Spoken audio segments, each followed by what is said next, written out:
एगो बहन के भाई के प्रति बड़ा प्रेम रहेला कि भैया और दिन हमरा से भेंट करे आवस जान है आवस, लेकिन रक्षाबंधन के दिन आवस अगर हम अपना भाई के राखी ना बनब तो हम केहू के ना बनब राखी।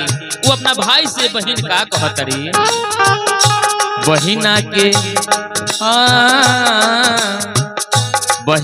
के एक आर मनवा हो राखी के दिन घरे आई हो।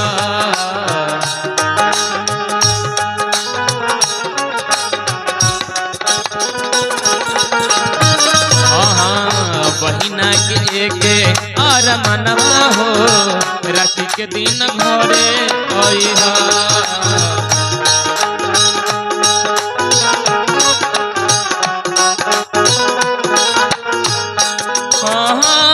साल भर परावेला सवनवा हो,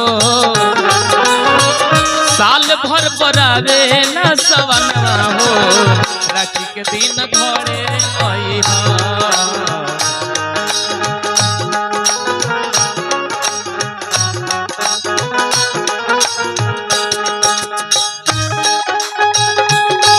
जय हो जय हो,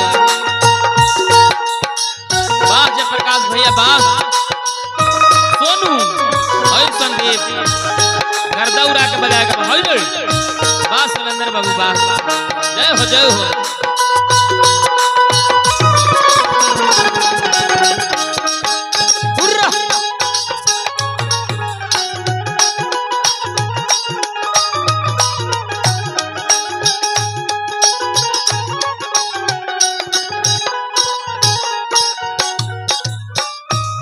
और भैया से बहिन का कहतरी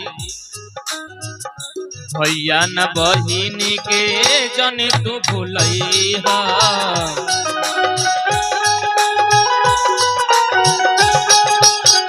संदीप बाबू ये जब मुर्गी तनी सुखी बा जने तू भूलई हा, जाने तू भूलई हा, जाने तू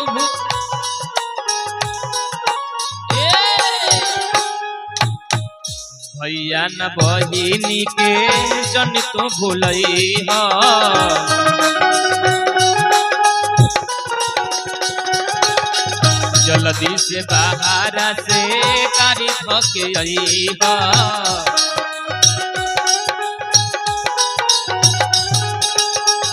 ना चाही ना चाही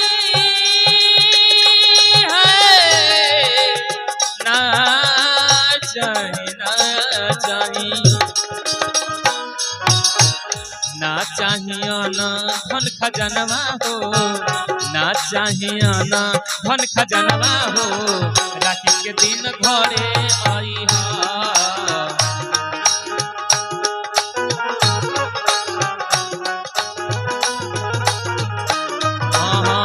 बहिना के प्यार ना भूलई हो राखी के दिन घरे आई हा।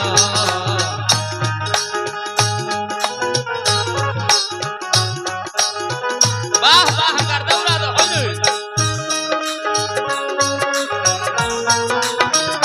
जय हो।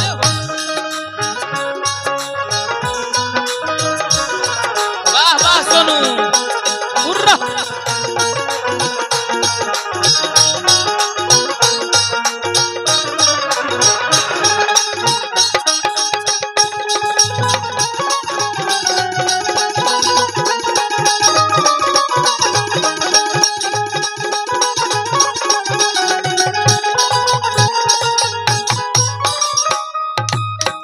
और बहन भाई से का कहतरी दुनिया में भाई बहन के प्यार है अनोखा।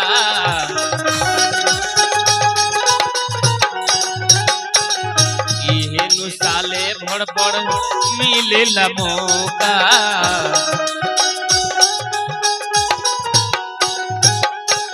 दुनिया में भाई बहन के प्यार है अनोखा। मौका इहेनु साल भर पर मिलेला मौका।